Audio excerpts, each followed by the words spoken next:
15. Si fuera de 5, a los 7,5, ¿no? Claro, porque es una pena máxima más su mitad. En otras palabras, tú como abogado, siempre cuando quieras calcular tu plazo de prescripción, tendrás que ir al Código Penal y ver ese delito, qué pena máxima tiene. Si tiene 7, 8, 10, 9, 15, 20, súmale la mitad, y ese es el plazo de prescripción. No te digo que digas a alguien que se fugue ese tiempo, pero en realidad, si alguien quisiera fugarse, tendría que fugarse los años de la pena máxima más su mitad. Si la pena máxima es 15, su mitad, 7,50, o sea, 22 años y medio. Si es 10, su mitad es 5, 15 años. Si es 20, su mitad es 10, 30 años. La pena prescribe, junto con la acción penal, a un plazo sumado, el plazo máximo de la pena máxima más su mitad. Pero ahora te tengo una novedad. Para ciertas clases de delitos, no prescribe. Por ejemplo, para los delitos contra los derechos humanos, lesa humanidad, genocidio, por ejemplo, no prescribe. No tiene prescripción, porque estamos hablando de derechos de primer orden. Entonces, simplemente no prescribiría. Obviamente, esto es muy importante y la ley penal internacional y también nacional reconoce esto, porque de lo que se trata es cuidar de la persona humana, de la vida humana, en toda su expresión. Así que esos delitos no prescribirán. Hay un proyecto de ley que se ha estado presentando en el Congreso, creo que esta legislatura ya no lo pudo revisar, seguramente la legislatura del nuevo gobierno, ¿no?, o de los gobiernos vinientes lo revisarán, y que señala que los plazos por corrupción de funcionarios tampoco prescriben. Los delitos que los funcionarios actuando en corrupción cometieran tampoco prescribirían.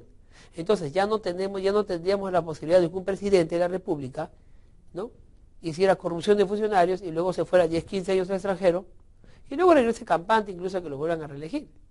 No, ¿por qué? Porque simplemente la acción penal y la pena no prescribirían.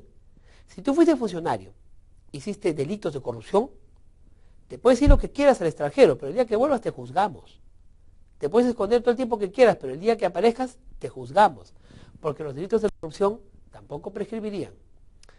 Interesante. Vamos con la siguiente diapositiva. ¿Qué es la rehabilitación? La rehabilitación tiene lugar una vez que se ha cumplido la condena y se han cancelado los antecedentes penales. Obviamente, si uno ya cumplió su pena, si estuvo preso o no, no va a seguir pues siendo un delincuente y perseguido toda su vida. Los antecedentes policiales, los antecedentes judiciales y la hoja carcelaria que se han creado al momento en que yo fui condenado tendrán que desaparecer. Mi vida no va a transcurrir siempre en un penal, así que si ya cumplí mi pena, entonces yo debo ser rehabilitado. ¿Cómo hago para ser rehabilitado? ¿Qué requisitos me pide la ley? Usted ya salió de la cárcel y está en la calle, pero usted va a pedir un trabajo y sale sus antecedentes, como si usted todavía estuviera preso. ¿Qué debe hacer para rehabilitarse?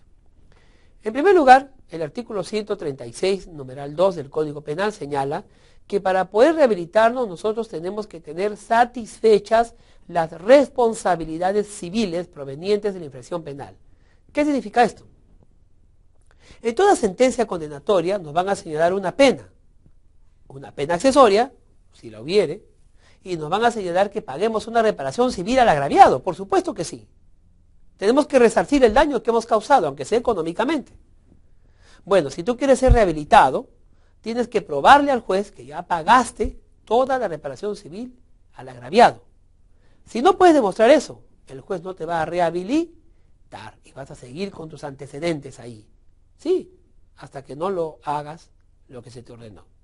Otro requisito es el siguiente: haber transcurrido sin delinquir de nuevo el culpable un determinado plazo que será más o menos extenso en función de la gravedad y duración de la pena. Bueno, supongamos que no fuiste preso, supongamos que fue simplemente una pena suspendida. Entonces, por un determinado plazo similar, tú debes demostrarle al juez que ya no has vuelto a delinquir. Bueno, en realidad esto no se da en la práctica, es una norma que señala eso, pero en la práctica no se da.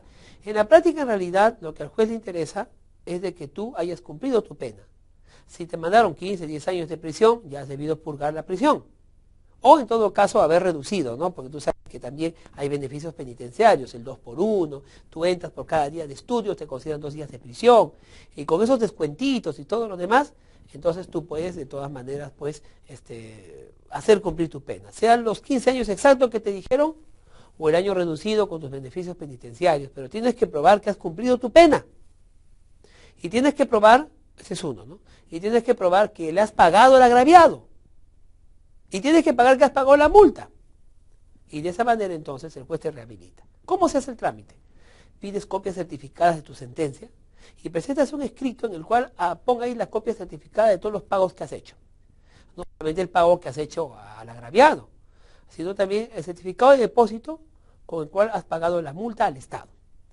Que eso lo firma un abogado y lo presentas al juez. Y el juez se tomará un pequeño tiempo, o a veces demora un poquito, hay que estar detrás de eso, para poder resolverlo.